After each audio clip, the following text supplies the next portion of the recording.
Hello everyone, how are you all? I hope you guys are doing well. So guys, welcome back to our channel and start करेंगे अपना आज का session. तो आज के session में हम लोग डिस्कस करेंगे आपके UGC NET JRF एग्ज़ाम का यूनिट 2 पेपर वन की यूनिट 2 का एक इम्पॉर्टेंट टॉपिक जिसका नाम है chi-square test of independence. chi-square test बहुत इम्पॉर्टेंट टॉपिक है। अगर हम बात करें आपके रिसर्च एप्टीट्यूड में, यहाँ से आपको डेफिनेटली एक क्वेश्चन देखने को मिलता है और आप सभी को पता है कि आपके पेपर 1 में हर यूनिट से आपको 5 क्वेश्चंस देखने को मिलते हैं। इनका जो वेटेज रहता है वो आपका 10 मार्क्स का रहता है। तो ये जो टॉपिक है chi-square टेस्ट ऑफ इंडिपेंडेंस, यहाँ से आपको डेफिनेटली 1 क्वेश्चन देखने को मिलता है। इट मीन्स ये 2 मार्क्स आप यहाँ से गेन कर सकते हो। तो एक इम्पॉर्टेंट टॉपिक है, डिस्कस करेंगे इसको। तो वीडियो को विदाउट स्किप किए आपको लास्ट तक देखना है ताकि आपसे कोई भी इंपॉर्टेंट इन्फॉर्मेशन यहाँ पर जो आपको प्रोवाइड की जाए वो मिस ना हो। साथ ही अगर आप हमारे चैनल पर नए हैं या फिर आपने हमारे चैनल को अभी तक सब्सक्राइब नहीं किया है तो UGC NET एग्ज़ाम की प्रिपरेशन के लिए चैनल को सब्सक्राइब करें और बेल आइकन को प्रेस करना बिल्कुल भी ना भूलें ताकि हम अपनी जब भी न्यू वीडियो अपलोड करें नोटिफिकेशन सबसे पहले आपको मिल सके। एंड गाइस, अगर हम बात करें आपके रिसर्च एप्टीट्यूड की, यहाँ पर हम ऑलरेडी आपकी 2 to 3 वीडियोस कवर कर चुके हैं जहाँ पर हमने रिसर्च मेथड्स डिस्कस कर लिए, रिसर्च का मीनिंग, कैरेक्टरिस्टिक्स डिस्कस कर लिया है, स्टेप्स ऑफ रिसर्च डिस्कस कर लिया। अगर आपने हमारी वो प्रीवियस वीडियोस नहीं देखी हैं तो आपको डिस्क्रिप्शन बॉक्स में लिंक प्रोवाइड करा दिया जाएगा, वहाँ से चेक कर सकते हैं। तो चलिए without wasting much more time let's get started. तो सबसे पहले हम जानेंगे कि ये जो chi-square टेस्ट है ये बेसिकली होता क्या है। फर्स्ट ऑफ ऑल याद रखिएगा, chi-square को हम x स्क्वायर से डिनोट करते हैं। तो इसका सिंबल है ये, इसको याद रखेंगे, chi-square test, chi-square is x square. Clear? चलिए, तो chi-square test of independence is a non parametric hypothesis test. ये जो chi-square टेस्ट ऑफ इंडिपेंडेंस है ये नॉन पैरामेट्रिक हाइपोथेसिस टेस्ट है। एग्जामिनर आपसे क्वेश्चन पूछ सकता है कि what is chi-square test. Options मिल जाएंगे, parametric hypothesis test, non parametric hypothesis test, और भी ऑप्शंस आपको प्रोवाइडेड हो जाएंगे। आपको वहाँ से सिलेक्ट करना है कि जो chi-square टेस्ट ऑफ इंडिपेंडेंस है ये आपका नॉन पैरामेट्रिक हाइपोथेसिस टेस्ट है। ठीक है, you can use it to test whether 2 categorical variable are related to each other.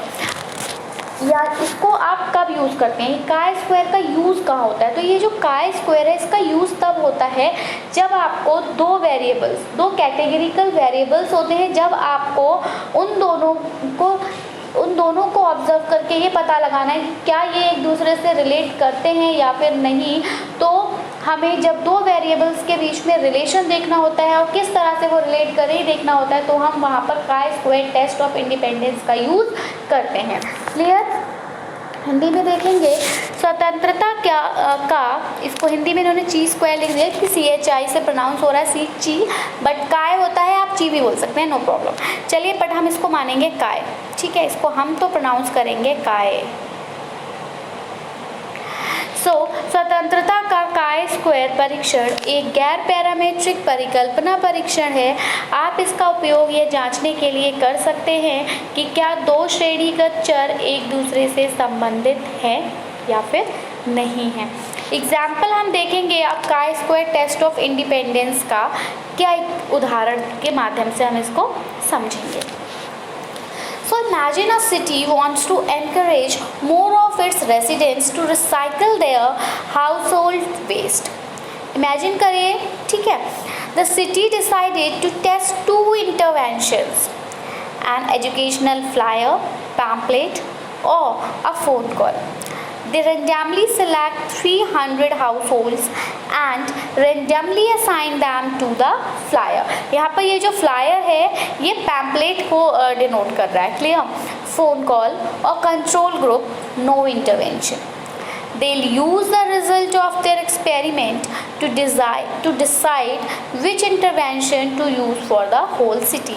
समझ रहे हैं क्या कहना चाह रहे हैं यहाँ पर कि कोई एक सिटी है, वो अपने जो सिटी के पीपल्स हैं उनको एनकरेज करना चाहती है कि वो लोग क्या करें, जो वेस्ट होता है, हाउस होल्ड वेस्ट जो होता है उसको रिसाइकिल करें। तो वेस्ट को रिसाइकिल करने के लिए सिटी ने डिसाइड किया कि वो अपने पीपल्स को एनकरेज करेंगे। कैसे? पैम्पलेट्स के थ्रू उनको एनकरेज करेंगे, फ़ोन कॉल्स के थ्रू एनकरेज करेंगे और control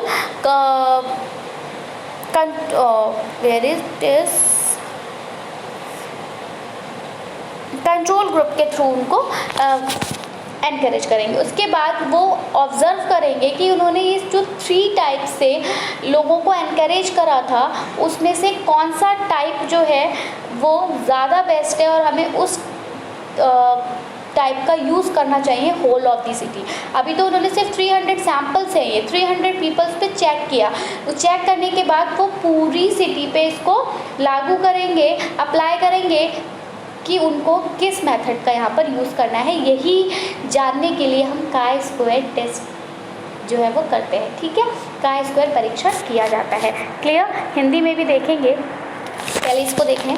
the city plans to use a chi square test of independence to test whether the proportion of households who recycle differs between the interventions और not. उदाहरण में कहा है स्वतंत्रता का ची स्क्वायर परीक्षण के की कल्पना कीजिए। आप लोग सोच रहे होंगे मैंने अभी ऊपर ट्रांसलेट की क्योंकि वो सिर्फ टाइम टेकन है, वेस्टेज ऑफ टाइम है। क्योंकि जब हम सेम थिंग जो इंग्लिश में ऊपर पढ़ रहे हैं उसको हम जब हिंदी में आकर देख ही रहे हैं तो उसको इंग्लिश में पहले ट्रांसलेट करने का कोई भी नीड नहीं है। ठीक है, जो इंग्लिश वाले कैंडिडेट्स हैं जो अदर स्टेट से बिलोंग करते हैं वो बहुत ज़्यादा कह सकते हैं हम कि इंग्लिश में परफेक्ट होते हैं कि वो इंग्लिश को ईजिली अंडरस्टैंड कर सकते हैं। ठीक है, ये हिंदी जो है ये हमारे यूपी वाले कैंडिडेट्स के लिए है जिनका डिमांड रहती है कि हिंदी में भी कराइए। तो हिंदी इंग्लिश दोनों में है, तो जो जहाँ लैग कर रहा है वो वहाँ से इसको कवर कर सकता है।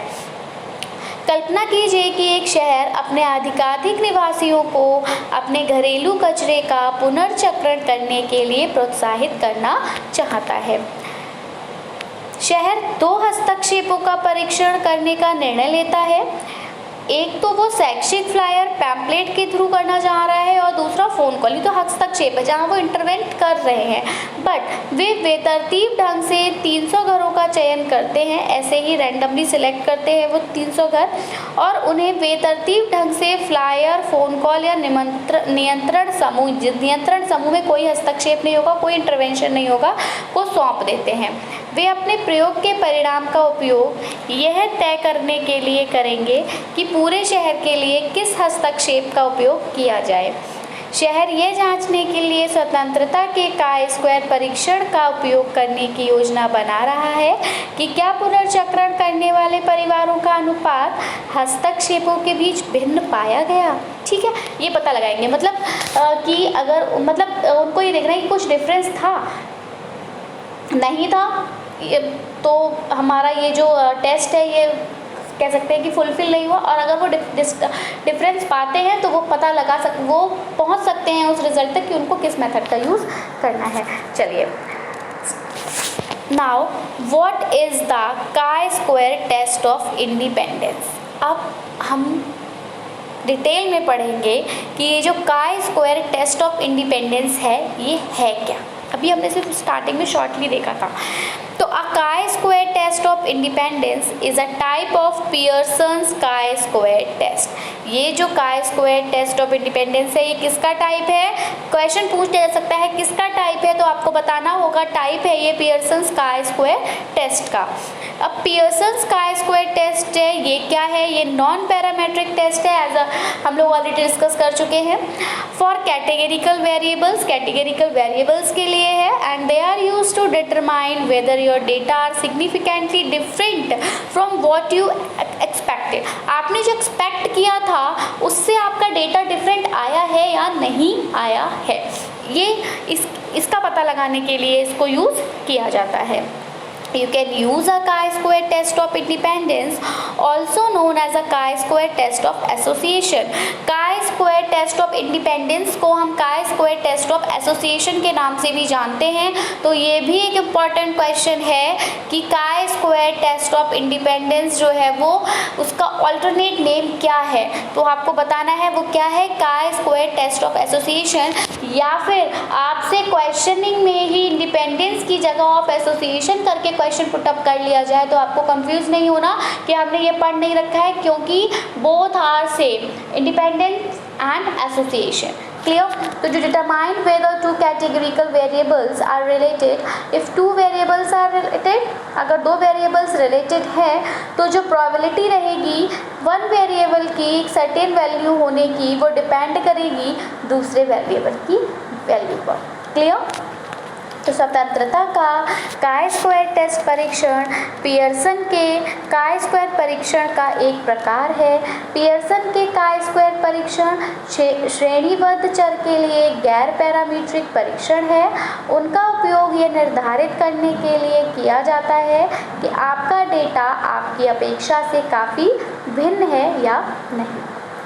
आप स्वतंत्रता के chi-square परीक्षण का उपयोग कर सकते हैं, जिसे एसोसिएशन के chi-square परीक्षण के रूप में भी जाना जाता है। यह निर्धारित करने के लिए कि क्या दो श्रेणीबद्ध चर संबंधित हैं या नहीं। यदि दो चर संबंधित हैं तो एक चर का एक निश्चित मान होने की संभावना दूसरे चर के मान पर निर्भर करेगी। क्लियर है? चलिए, the chi-square test of independence calculations are based on the observe frequency. अब हम जो chi-square टेस्ट ऑफ इंडिपेंडेंस है इसका जब हम कैलकुलेशंस करते हैं तो इसकी जो कैलकुलेशंस होती हैं वो आपकी जो फ्रीक्वेंसी आप ऑब्जर्व करते हो उस पर निर्भर करती हैं।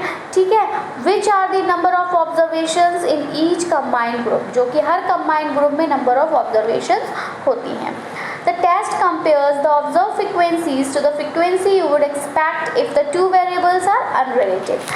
यहाँ पर ये जो टेस्ट होता है ये तुलना भी करता है, और ये तुलना किसकी करता है, तो जो फ्रीक्वेंसी आपने ऑब्जर्व की है उसकी तुलना करता है ये उस फ्रीक्वेंसी से जो कि आप एक्सपेक्ट कर रहे थे कि हाँ ऐसा होगा अगर आपके जो वेरिएबल्स हैं वो रिलेटेड नहीं होंगे। When the variables are unrelated, the observed and expected frequencies will be similar. अगर आपके दोनों वेरिएबल्स रिलेटेड नहीं होंगे तो जो ऑब्जर्व और एक्सपेक्टेड फ्रीक्वेंसीज आएंगी वो कैसी आएंगी, सेम आएंगी। बट अगर ये रिलेटेड होंगे तो वहाँ पर आपको डिफरेंस देखने को मिलेगा। ये याद रखिएगा, chi-square टेस्ट ऑफ इंडिपेंडेंस में अगर आपके वेरिएबल्स रिलेट कर रहे हैं, रिलेटेड हैं, तो जो फ्रीक्वेंसीज आएंगी ऑब्जर्व फ्रीक्वेंसी और जो एक्सपेक्टेड फ्रीक्वेंसी होगी ये डिफरेंट होगी। बट अगर आपके जो वेरिएबल्स हैं वो रिलेट नहीं कर रहे हैं तो आपकी ऑब्जर्व फ्रीक्वेंसी और जो एक्सपेक्टेड फ्रीक्वेंसी है वो सेम होगी। स्वतंत्रता गणना का चीज़ का chi-square परीक्षण प्रेक्षित आवृत्तियों पर आधारित होता है, जो प्रत्येक संयुक्त समूह में प्रेक्षणों की संख्या होती है। परीक्षण देखी गई आवृत्तियों की तुलना उन आवृत्तियों से करता है जिनकी आप अपेक्षा करते हैं यदि दो चर असंबंधित हैं। जब चर असंबंधित होते हैं तो देखी गई और अपेक्षित आवृत्तियां समान होती हैं। क्लियर?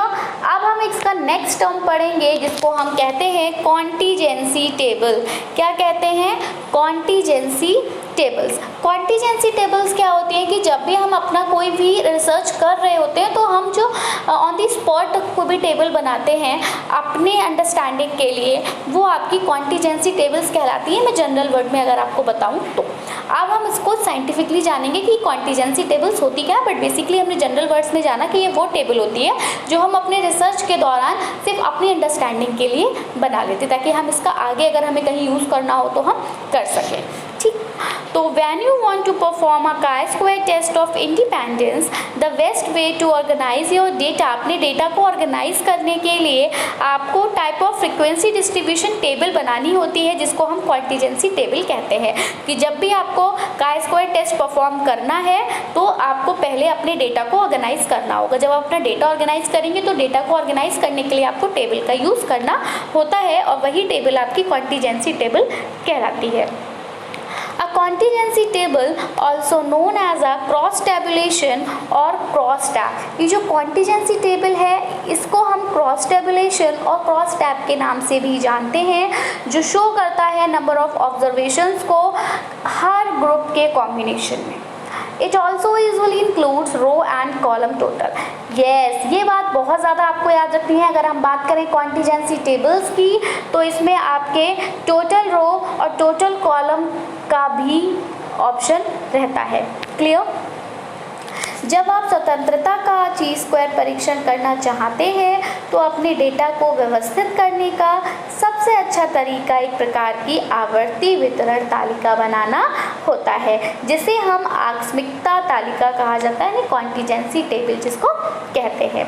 एक आकस्मिक तालिका जिसे क्रॉस टेबुलेशन या क्रॉस टैब के रूप में भी जाना जाता है, वो क्या करती है, वो आपके समूह के प्रत्येक संयोजन में जो भी टिप्पणियाँ होती हैं उनकी संख्याओं को दर्शाती है।